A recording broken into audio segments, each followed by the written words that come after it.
ازدواجی تعلقات خوشگوار کیسے رکھیں؟ اکثر ماہرین تسلیم کرتے ہیں کہ کام کا دباؤ جنسی خواہش کو دبانے یا کم کرنے کا سب سے بڑا سبب ہے۔ مرد عموماً جنس کو تفریح اور رنگ رلی خیال کرتے ہیں، جبکہ عورتیں جنس کو ایسی سرگرمی سمجھتی ہیں جس میں ان کو اپنی بہترین کارکردگی دکھانی پڑتی ہے۔ لوگوں کو ایک عام شکایت یہ رہتی ہے کہ جسم ان کی جنسی خواہش کا ساتھ نہیں دیتا، وہ زیادہ سرگرمیاں چاہتے ہیں، جسم ان کو روک لیتا ہے۔ ہماری روایتی طب کا سب سے بڑا مسئلہ بعض لوگوں کے نزدیک جنسی اعضاء کو نئی زندگی اور نئی قوت عطا کرنے والی دوائیں تیار کرنا رہا ہے۔ صدیوں سے ان گنت حکیم اور سنیاسی اس قسم کی دوائیں تیار کرنے یا جڑی بوٹی ڈھونڈنے کے ڈھول بجا رہے ہیں۔ بادشاہ اور عمرہ ہر زمانے میں ان کی سرپرستی کرتے رہے ہیں۔ مغربی دنیا میں بھی قوت بخش ادویہ کی تیاری پر توجہ دی جاتی رہی ہے۔ کچھ عرصے سے ایک نئی قسم کی جنسی شکایت کا چرچا ہونے لگا ہے۔ اس کو آپ ازدواجی رکھائی یا بے نیازی کا نام دے سکتے ہیں۔ بہت سے لوگ اور خاص طور پر عورتیں یہ شکایت کرنے لگی ہیں کہ جنس میں ان کی دلچسپی اور رغبت ختم ہو رہی ہے، وہ ازدواجی خواہش سے محروم ہو رہی ہیں۔ کبھی کبھار کوئی خواہش بیدار ہو تو ان میں کوئی شدت نہیں ہوتی۔ ازدواجی عمل ان کے لیے روکھا پھیکا اور بے لطف ہو کر رہ گیا ہے۔ بڑے شہروں میں یہ شکایت دیہی اور قصباتی علاقوں کے مقابلے میں بہت زیادہ ہے۔ یہ نیا مسئلہ تشویش، کھچاؤ، بوریت، اضطراب، توجہ کے انتشار، زندگی کے غیر ضروری بوجھ، مصروفیات کے انبار اور ذہنی پریشانیوں کی وجہ سے پیدا ہو رہا ہے۔ گویا فطری زندگی نے اس روگ کو جنم دیا ہے۔ اس کے سبب ازدواجی زندگی متاثر ہو رہی ہے۔ عام طور پر میاں بیوی دونوں بیک وقت جنسی رکھاؤ کا شکار نہیں ہوتے۔ فرض کیجئے کہ ایسا ہو جائے تو بھی جنسی زندگی میں بے رخی اور بے نیازی پیدا ہوتی ہے۔ اگر میاں بیوی میں سے کوئی ایک اس روگ کی زد میں آ جائے تو لازمی طور پر الجھنیں پیدا ہوتی ہیں جو فطری اور خوشگوار انداز میں ازدواجی زندگی بسر کرنے کو کم و بیش ناممکن بنا دیتی ہے۔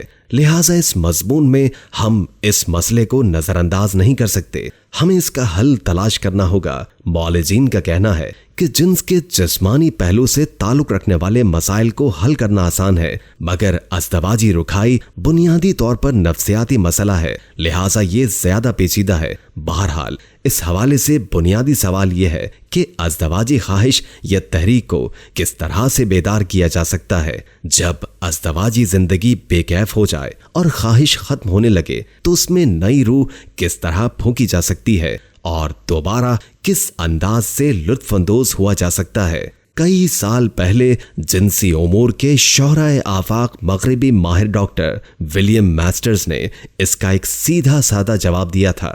انہوں نے کہا تھا کہ خواہش کی کمی کو دور کرنے کا طریقہ یہ ہے کہ لوگوں کو ایک نیا خیال دیا جائے، ان کو ایک نیا طرز حیات اختیار کرنے پر آمادہ کیا جائے۔ دباؤ دور کیجیے۔ اکثر ماہرین تسلیم کرتے ہیں کہ کام کا زیادہ دباؤ ازدواجی خواہش کو دبانے یا کم کرنے کا سب سے بڑا سبب ہے۔ مرد عموماً جنس کو تفریح خیال کرتے ہیں، جبکہ عورتیں جنس کو ایسی سرگرمی سمجھتی ہیں جس میں ان کو اپنی بہترین کارکردگی دکھانی پڑتی ہے۔ مستقل تھکن، غیر ضروری مصروفیات، کام کی زیادتی اور جذبات کی کمی کے باعث اکثر لوگ اور خاص طور پر عورتیں اس اضافی توانائی سے محروم ہو جاتی ہیں جو صحت مند ازدواجی سرگرمی اور لطف اٹھانے کے لیے ضروری ہوتی ہے۔ ہمارے معاشرے میں بہت سے جوڑے فرائض کے پہاڑ تلے دبے رہتے ہیں۔ معیار زندگی کو بلند کرنے کی پاگل دوڑ نے بہت سے لوگوں کو فطری تقاضوں پر مناسب توجہ دینے سے روک دیا ہے۔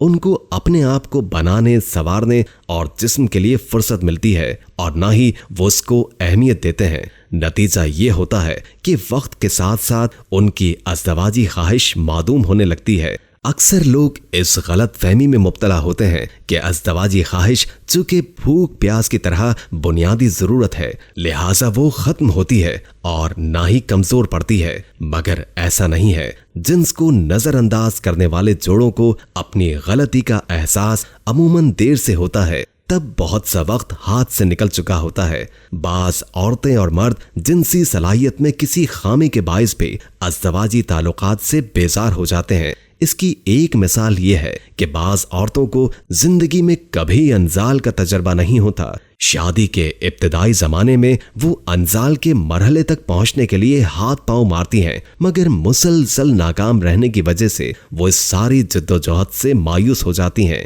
وقت کے ساتھ ساتھ یہ مایوسی بے نیازی کا رنگ اختیار کرنے لگتی ہے۔ جبر کو ختم کیجیے۔ عورتوں میں ازدواجی تحریک کے کمزور ہونے کی ایک اور وجہ خاص طور پر ہمارے معاشرے میں یہ ہے کہ جنس ان کے لیے مساوی شراکت کا موقع مہیا نہیں کرتی۔ جب ان کا اپنا جی چاہے تو وہ اظہار نہیں کر سکتی۔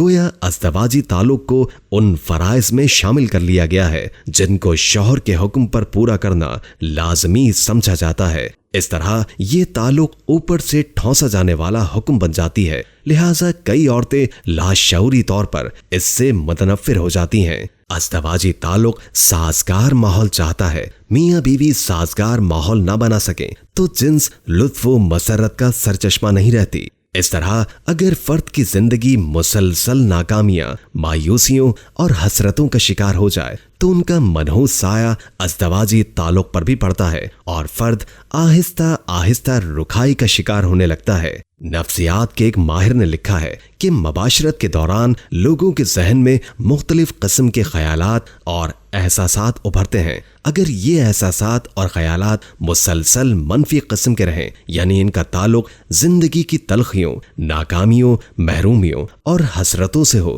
تو پھر وہ جنس سے بیزاری پیدا کرنے لگتے ہیں اور ازدواجی تحریک کو کمزور کر دیتے ہیں۔